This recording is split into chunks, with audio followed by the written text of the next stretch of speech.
നമ്മുടെ ഫുട്ബോളിൽ ചില മത്സരങ്ങളുണ്ട് നമുക്ക് ഒരിക്കലും മറക്കാനാവാത്ത, നമ്മൾ യൂട്യൂബിലൊക്കെ ഇങ്ങനെ ഹൈലൈറ്റുകളൊക്കെ എടുത്ത് വീണ്ടും വീണ്ടും കാണുന്ന മത്സരങ്ങൾ. അങ്ങനെ നമ്മൾ ശ്വാസം അടക്കി പിടിച്ച് കണ്ട മത്സരങ്ങളിൽ ഒന്നാണ് ഇപ്പോൾ 2014 വേൾഡ് കപ്പിൻ്റെ ക്വാളിഫയർ മാച്ചിൽ നടന്ന പോർച്ചുഗൽ വേഴ്സസ് സ്വീഡൻ മത്സരം. ഒരുപാട് ത്രില്ലടിപ്പിക്കണ മുഹൂർത്തങ്ങൾക്കാണ് അന്ന് ലോകം സാക്ഷിയായത്. കാരണം ആ മത്സരം രണ്ട് പോരാളികൾ തമ്മിലുള്ളതായിരുന്നു. അതെ, ക്രിസ്ത്യാനോ വേഴ്സസ് സ്ലാട്ടൻ ഇബ്രാഹിമോവിച്ച്. ഇവർ തമ്മിൽ ഏറ്റുമുട്ടുന്നു എന്നതാണ് ഈ ഒരു മാച്ചിൻ്റെ ഏറ്റവും വലിയ പ്രത്യേകത. കാരണം രണ്ടുപേരെയും നമുക്കറിയാവുന്നതാണ്, ഒരേ മൈൻഡുള്ള കളിക്കാരാണ്. ആരെ മുന്നിലും തലകുനിക്കാൻ ഇഷ്ടമില്ലാത്ത, തോൽവിയെ വകഞ്ഞു മാറ്റി വിജയം കരസ്ഥമാക്കാനുള്ള പോരാട്ട വീര്യം കൈവിടാത്ത കളിക്കാരാണ് റൊണോയും ഇബ്രാഹിമോവിച്ചിനെ പറ്റി പറയുകയാണെങ്കിൽ അന്ന് PSG കളിക്കാരനായിരുന്നു ഇബ്രാഹിമോവിച്ച്. ഇനി ആ മാച്ചിലെ ഇരു ടീമുകളുടെയും ലൈനപ്പിലേക്കൊന്ന് നമുക്ക് നോക്കാം. സ്വീഡന്റെ സ്ക്വാഡ് എന്ന് പറയുമ്പോൾ അവരുടെ ഗോൾ കീപ്പർ ഐസക്സൺ ആയിരുന്നു. ലെസ്റ്റിക്, നീൽസൺ, ആൻഡൻസൺ, എമോൾസൺ അടങ്ങിയ ഡിഫൻസ്, ലാർസൺ, എൽമ്, ചെൽസ്ട്രം, കച്ചാനിക്ലിച്ച് അടങ്ങിയ ഒരു മിഡ്ഫീൽഡ്, എൽമാൻഡർ ആൻഡ് അവരുടെ ക്യാപ്റ്റൻ ഇബ്രാഹിമോവിച്ചും അടങ്ങിയ ഒരു മുന്നേറ്റ നിര. മറുഭാഗത്ത് പോർച്ചുഗലിന്റെ സ്ക്വാഡാണെങ്കിൽ Rui Patricio, Pepe, Bruno Alves, Pereira, Coentrao, Veloso, Meireles, Nani, Almeida and പറങ്കിപ്പടയുടെ പടനായകൻ ക്രിസ്ത്യാനോ റൊണാൾഡോ. ഇരു ടീമുകളെ സംബന്ധിച്ചിടത്തോളം വളരെ ഇമ്പോർട്ടൻ്റ് മത്സരമായിരുന്നു അത്. കാരണം ഇരു ടീമുകൾക്കും 2014 വേൾഡ് കപ്പിലേക്ക് കടക്കണമെങ്കിൽ ആ ഒരു മത്സരം ജയിക്കണമായിരുന്നു. പോർച്ചുഗലിൻ്റെ എല്ലാ പ്രതീക്ഷകളും ക്രിസ്ത്യാനോ റൊണാൾഡോയിലാണെങ്കിൽ സ്വീഡൻ്റെ പ്രതീക്ഷകളൊക്കെ സ്ലാട്ടൻ്റെ മേലായിരുന്നു. അതെ, ഇത് തന്നെയാണ് ഈ ഒരു മത്സരത്തെ മറ്റു മത്സരങ്ങളിൽ നിന്ന് വ്യത്യസ്തമാക്കുന്നത്. മത്സരം തുടങ്ങി നമ്മൾ കാണുന്നത് സ്വീഡൻ്റെ ബോക്സിലേക്ക് ഇരച്ചു കയറുന്ന പോർച്ചുഗലിനെയാണ്. സ്വീഡന് നേരെ ഒരുപാട് മുന്നേറ്റങ്ങളാണ് പോർച്ചുഗലിൻ്റെ ഭാഗത്ത് നിന്ന് ഉണ്ടാകുന്നത്. അതിന് ചുക്കാൻ പിടിച്ചത് അവരുടെ നായകൻ ക്രിസ്ത്യാനോ റൊണാൾഡോ തന്നെയായിരുന്നു. ഒരുപാട് ആക്രമണങ്ങൾ നടത്തിയിട്ടും ഗോൾ നേടാനാവാതെ നിർഭാഗ്യവാനായി മാറുകയായിരുന്നു പലപ്പോഴും ക്രിസ്ത്യാനോ. സ്വീഡൻ്റെ പ്രതിരോധത്തിൽ വീണ്ടും വീണ്ടും ക്രിസ്ത്യാനോ അപകടം സൃഷ്ടിക്കുകയാണ്. അന്ന് റയൽ മാഡ്രിഡിന്റെ കളിക്കാരനായിരുന്നു റൊണാൾഡോ. സീസണുടനീളം അദ്ദേഹം ഒരു മികച്ച പ്രകടനം തന്നെയായിരുന്നു കാഴ്ചവെച്ചത്. ഇവിടെ റൊണാൾഡോയുടെ ഒരു സൂപ്പർ ക്രോസിൽ പോർച്ചുഗലിന്റെ അൽമീദ തലവെക്കുന്നതാണ് സ്ക്രീനിൽ കാണുന്നത്. പക്ഷേ അത് സൈഡ് നെറ്റിൽ തട്ടാണ്. ഒരു സൂപ്പർ ചാൻസ് മിസ്സാക്കുന്നു ആ 9-ാം നമ്പർ കളിക്കാരൻ. പോർട്ടോയ്ക്ക് വേണ്ടി കളിച്ച താരമാണ് അൽമീദ. അങ്ങനെ വീണ്ടും വീണ്ടും പോർച്ചുഗലിൻ്റെ ആ 7-ാം നമ്പർ താരം സ്വീഡൻ്റെ പ്രതിരോധത്തിന് വലിയ തലവേദന തന്നെയാണ് സൃഷ്ടിക്കുന്നത്. പക്ഷേ ഇത്തവണ പന്ത് ഒരുപാട് വ്യത്യാസത്തിൽ പുറത്തേക്ക് പോകുന്നു. ഇവിടെ സ്വീഡൻ്റെ ഭാഗത്ത് നിന്ന് ഇബ്രാഹിമോവിച്ചിൻ്റെ ഒരു ഷോട്ടാണ്. ഈ ഒരു മത്സരത്തിൽ ഇബ്രാഹിമോവിച്ച് പോർച്ചുഗലിൻ്റെ ബോക്സിൽ അപകടം സൃഷ്ടിക്കുന്ന ആദ്യ കാഴ്ചയായിരുന്നു അത്. അങ്ങനെ ആ ഒരു കിക്കോട് കൂടി റഫറി ഹാഫ് ടൈം വിസിൽ മുഴക്കുന്നു. ഗോളുകളൊന്നും പിറക്കാതെ ഇരു ടീമുകളും ഹാഫ് ടൈമിന് പിരിയുന്നു. ആദ്യ പകുതി കണ്ടവർക്കൊക്കെ അറിയാം, പറങ്കികളുടെ അടുത്തായിരുന്നു മത്സരത്തിൻ്റെ എല്ലാ ആധിപത്യവും. കൂടുതൽ ക്രിസ്ത്യാനോ റൊണാൾഡോ തന്നെയായിരുന്നു ആക്രമിച്ച് കളിച്ചത്. അതുകൊണ്ട് തന്നെ പോർച്ചുഗലിൻ്റെ അറ്റാക്കിനെ തടയിടാനും അതോടൊപ്പം തന്നെ അറ്റാക്ക് ചെയ്യാനും എന്നുള്ള തന്ത്രത്തോടെ ആയിരിക്കും രണ്ടാം പകുതിയിൽ സ്വീഡൻ ഇറങ്ങുന്നത്. അങ്ങനെ ആ ചൂടേറിയ മത്സരത്തിൻ്റെ രണ്ടാം പകുതി ആരംഭിക്കുന്നു. ആദ്യ പകുതിയിൽ ഉറങ്ങിക്കടന്ന സ്വീഡൻ്റെ മുന്നേറ്റ നിര രണ്ടാം പകുതിയിൽ ഉണരുന്ന കാഴ്ചയാണ് നമ്മൾ കണ്ടത്. ഇബ്രാഹിമോവിച്ചൊക്കെ ഒന്ന് ഉണർന്ന് കളിക്കാൻ തുടങ്ങി. എന്നാൽ സ്വീഡന്റെ മുന്നേറ്റത്തിന്റെ മുനയൊടിക്കാൻ ക്രിസ്ത്യാനോ റൊണാൾഡോ എന്ന ജീനിയസിന് അധികമൊന്നും സമയം വേണ്ടിയിരുന്നില്ല. 49-ാം മിനിറ്റിൽ മധ്യനിരയിൽ വന്ന പന്തെടുത്ത് തൻ്റെ വേഗത കൊണ്ടും സ്വീഡന്റെ പ്രതിരോധത്തെ കീഴ്പ്പെടുത്തി റൊണോയുടെ വീക്ക് ഫൂട്ട് കൊണ്ട് ക്രിസ്ത്യാനോ പ്രഹരിക്കുന്ന കാഴ്ച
റൊണാൾഡോ എന്ന രീതിയിലേക്ക് മത്സരത്തെ ഇവർ കൊണ്ടുപോവാണ്. CR7 ആ സെലിബ്രേഷനിലേക്ക് നോക്കുക.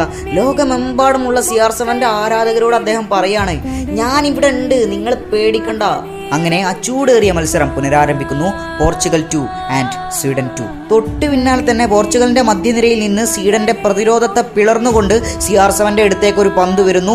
എഗെയിൻ CR7, എഗെയിൻ സ്വീഡൻ ദ്വീപിനെ അന്ന് റൊണാൾഡോ രണ്ടായി ഭാഗിക്കാണ്. കാരണം റൊണാൾഡോയുടെ കാലിൽ പന്ത് കിട്ടുമ്പോൾ തന്നെ പതറുന്ന സ്വീഡന്റെ ഡിഫൻസിനെയാണ് നമുക്കന്ന് കാണാൻ സാധിച്ചത്. തന്റെ ടീം താഴോട്ട് പോകുമ്പോൾ ആ ടീമിനെ കൈത്താങ്ങി ഉയർത്തെഴുന്നേൽപ്പിക്കുന്നവനെയാണ് നമ്മളൊരു യഥാർത്ഥ നായകനെന്ന് വിളിക്കുക. എന്നാൽ ഇതൊരു കൈത്താങ്ങലല്ല, ഒരു രാജ്യത്തെ തന്റെ തോളിലേറ്റാണ് റൊണാൾഡോ. ഇയാളെ അല്ലാതെ മറ്റാരെയാണ് നമ്മളൊരു യഥാർത്ഥ നായകനെന്ന് വിളിക്കേണ്ടത്? He is A real captain Cristiano Ronaldo. Portugal 3 and Sweden 2.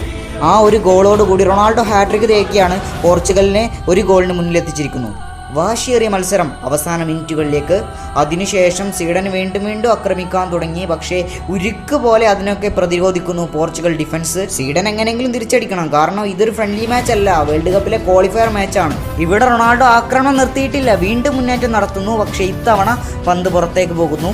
ആ ഒരു കിക്കോട് കൂടി റഫറി ഫൈനൽ വിസിൽ മുഴക്കുന്നു. Portugal 3 and Sweden 2. ഈ ഒരു മാച്ചിൻ്റെ വിധി എന്തെന്നറിയണമെങ്കിൽ ആ സ്റ്റേഡിയത്തിലേക്കൊന്ന് നോക്കിയാൽ മതി.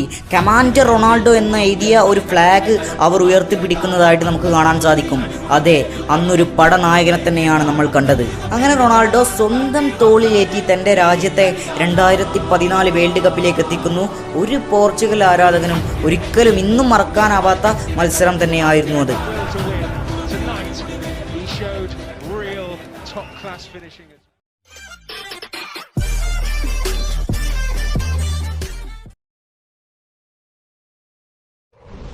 $45,000 കപ്പാസിറ്റിയുള്ള റഷ്യയിലെ സോച്ചി സ്റ്റേഡിയം തിങ്ങി നിറഞ്ഞ ദിവസം. കാരണം ഏറ്റുമുട്ടാൻ പോകുന്നത് ഒരിക്കലും നിസാര ടീമുകളല്ല. ഫിഫ ടോപ്പ് 10 റാങ്കിങ്ങിലുള്ള 2 ടീമുകളാണ് ഏറ്റുമുട്ടാൻ പോകുന്നത്. എല്ലാ പൊസിഷനിലും പകരം വെക്കാനില്ലാത്ത കളിക്കാരുമായിട്ട് സ്പെയിൻ ഇറങ്ങുമ്പോൾ പോർച്ചുഗലിന്റെ ഏറ്റവും വലിയ പ്രതീക്ഷ അവരുടെ ഏറ്റവും വലിയ പോരാളിയായ ക്രിസ്ത്യാനോ റൊണാൾഡോയിലാണ്. എന്താണ് സ്പെയിനിന്റെ കരുത്ത് എന്നുള്ളത് ഈ ഒരു ചിത്രത്തിൽ മാത്രമുണ്ട്. കാരണം അവരുടെ എല്ലാ പ്ലേയേഴ്സും അവരുടെ പൊസിഷനിൽ തന്നെ പകരം വെക്കാനില്ലാത്ത വേൾഡിലെ one of the best players ആണ്. വീഡിയോ അസിസ്റ്റന്റ് റഫറി വരെ റെഡി ആയി കഴിഞ്ഞു. മത്സരം നിയന്ത്രിക്കുന്നത് ജിയാൻലൂക്ക റോച്ചി എന്ന ഇറ്റാലിയൻ റഫറിയാണ്. ഡെഹയ മുതൽ കോസ്റ്റ വരെ എല്ലാ പൊസിഷനിലും മികച്ച താരനിര അണിനിരക്കുന്ന സ്പെയിൻ. അവരുടെ ക്യാപ്റ്റൻ സെർജിയോ റാമോസ് നയിക്കുന്ന പ്രതിരോധം, ഇനിയസ്റ്റ ഭരിക്കുന്ന മധ്യനിര, ഏറ്റവും മുമ്പിൽ അവരുടെ കില്ലിംഗ് സ്ട്രൈക്കർ ഡിയാഗോ കോസ്റ്റ.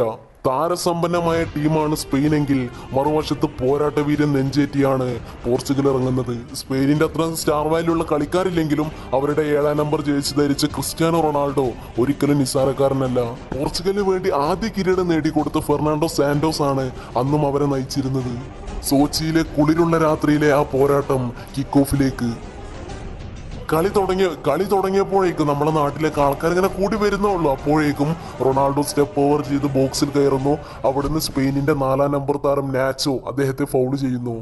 കളി തുടങ്ങി 3-ാം മിനിറ്റ് ആയപ്പോഴേക്കും റൊണാൾഡോ തന്റെ മുന്നേറ്റത്തിലൂടെ ഒരു പെനാൽറ്റി കിക്ക് ടീമിന് വേണ്ടി നേടിയെടുക്കുന്നു. ജിയാൻലൂക്ക റോച്ചി വിധിച്ച ആ പെനാൽറ്റി കിക്ക് എടുക്കാൻ വരുന്നതും പോർച്ചുഗലിന്റെ പ്രിയപുത്രനായ ക്രിസ്ത്യാനോ റൊണാൾഡോ തന്നെയാണ്.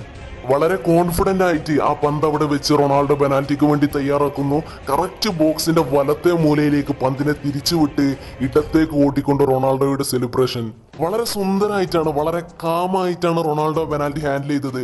അത്രയും പ്രഷർ സിറ്റുവേഷനിൽ അത്രയും വലിയ ക്രൗഡിന്റെ മുമ്പിൽ റൊണാൾഡോ വരുന്നു. ഡെഹേനെ പോലുള്ള ഒരു കീപ്പറെ കറക്റ്റ് കബളിപ്പിച്ച് ഗോളാക്കുന്നു. ക്യാമറയിലേക്ക് നോക്കിയിട്ടുള്ള റൊണാൾഡോന്റെ ആ ചിരി കൂടെ കഴിയുന്നതോടെ ആ സെലിബ്രേഷൻ കംപ്ലീറ്റ് ആവുന്നു. കളിയുടെ തുടക്ക സമയത്ത് തന്നെ അവരുടെ സ്വന്തം ക്യാപ്റ്റനിലൂടെ പോർച്ചുഗൽ ലീഡ് ഉയർത്തുന്നു. ഒരു ഗോളിന് പിന്നിലായതോടെ വീണ്ടും ഇസ്കോയുടെയും ഇനിയസ്റ്റയുടെയും നേതൃത്വത്തിൽ ബോക്സിലേക്ക് നിരന്തരം ക്രോസുകൾ വരുന്നു. പക്ഷേ പെപ്പയും ഫോണ്ടയും അടക്കമുള്ള ഡിഫൻസ് അവരെ കറക്റ്റ് പിടിച്ചു നിർത്തുന്നു. ഈ ഒരു മൊമെന്റ് നമ്മൾ എടുത്തു പറയണം. കാരണം ബെർണാഡോ സിൽവ സ്വന്തം ഹാഫിന്ന് പന്ത് റിസീവ് ചെയ്യുമ്പോൾ റൊണാൾഡോ ഉള്ളത് സ്വന്തം ബോക്സിലാണ്. പിന്നീട് ബെർണാഡോ സിൽവ ഓടി ഗ്രൗണ്ടിന്റെ 3/4 ഭാഗത്ത് എത്തുമ്പോഴേക്കും റൊണാൾഡോ സ്പെയിനിന്റെ ബോക്സിലെത്തി കഴിഞ്ഞു. അവിടെ 36 km/h സ്പീഡിലാണ് റൊണാൾഡോ സ്വന്തം ബോക്സിൽ നിന്ന് ഇങ്ങോട്ട് പറന്നെത്തുന്നത്. 23-ാം മിനിറ്റിൽ ഡിയാഗോ കോസ്റ്റയ്ക്ക് വേണ്ടി ലോങ് ബോൾ വരുന്നു. കറക്റ്റ് പെപ്പയെ മറികടന്ന് അദ്ദേഹം ബോക്സിലെത്തുന്നു. അവിടെ എത്തിയപ്പോഴേക്കും 2 ഡിഫൻഡർമാർ കറക്റ്റ് ഓപ്പോസിറ്റ് വന്നു. പക്ഷെ 2 ആളെ നിസാരമായി കബളിപ്പിച്ച് റോയ് പെട്രീഷ്യനെ മറികടന്ന് പന്ത് വലയിലെത്തിക്കുന്നു. സ്പെയിനിന്റെ അത്ലറ്റിക്കോ മാഡ്രിഡ് താരം അവരുടെ 19-ാം നമ്പർ ജേഴ്സി ധരിച്ച ഡിയാഗോ കോസ്റ്റയിലൂടെ സ്പെയിനൊപ്പം എത്തുന്നു. അവിടെ പെപ്പെ ഒരു ഫൗളിന് വേണ്ടി കാര്യമായിട്ട് അപ്പീൽ ചെയ്തെങ്കിലും റഫറി അത് അക്സെപ്റ്റ് ചെയ്തില്ല. അങ്ങനെ 3-ാം മിനിറ്റിൽ സ്പെയിനിന് നഷ്ടപ്പെട്ട ആധിപത്യം 22-ാം മിനിറ്റിൽ ഡിയാഗോ കോസ്റ്റയിലൂടെ അവർ തിരിച്ചെടുക്കുന്നു. പിന്നീട് പോർച്ചുഗലിനെ അടിമുടി ഉറപ്പിച്ച ഒരു ഷോട്ടായിരുന്നു ഇസ്കോന്റെ ഷോട്ട്. ബോക്സിന്റെ തൊട്ട് ഉള്ളുന്ന് ഇസ്കോന്റെ ബ്യൂട്ടിഫുൾ ആയിട്ടുള്ള ഷോട്ട് ബാറിൽ തട്ടി ഗോളിന്റെ ലൈനിൽ തട്ടിയിട്ടാണ് പിന്നെ പന്ത് റൂയി പെട്രീഷ്യക്ക് കിട്ടുന്നത്. അത് ഗോളാണെന്ന് അപ്പീൽ ചെയ്തെങ്കിലും അത് ഗോൾ ലൈൻ ടെക്നോളജിയുടെ സഹായത്തോടെ റഫറി അത് ഗോളല്ലെന്ന് വിധിച്ചു. 44-ാം മിനിറ്റില് പെപ്പയുടെ സുന്ദരമായ ഹൈബോള് പോർച്ചുഗലിന്റെ യുവതാരം ഗോൺസാലോ ഗേഡ്സിലേക്ക്, അവിടുന്ന് ഗേഡ്സ് അത് റൊണാൾഡോക്ക് കൈമാറുന്നു. റൊണോന്റെ ഇടത്തെ കാലുന്നൊരു വെടിയുണ്ട അത് ഡെഹേന്റെ കയ്യിൽ തട്ടി തെറിച്ച് വലയെ ചുംബിക്കുന്ന കാഴ്ച. തന്റെ 2 കാലിനും ഒരുപോലെ പ്രഹരശേഷിയുണ്ടെന്ന് റൊണാൾഡോ വീണ്ടും വീണ്ടും തെളിയിച്ച നിമിഷം. വീണ്ടും സ്പെയിനിന്റെ വലയിലേക്ക് റൊണാൾഡോ പന്തെത്തിക്കുന്നു. Now Portugal 2 Spain 1. പോർച്ചുഗലിലെ 1 കോടിയോളം വരുന്ന ജനത റൊണാൾഡോയെ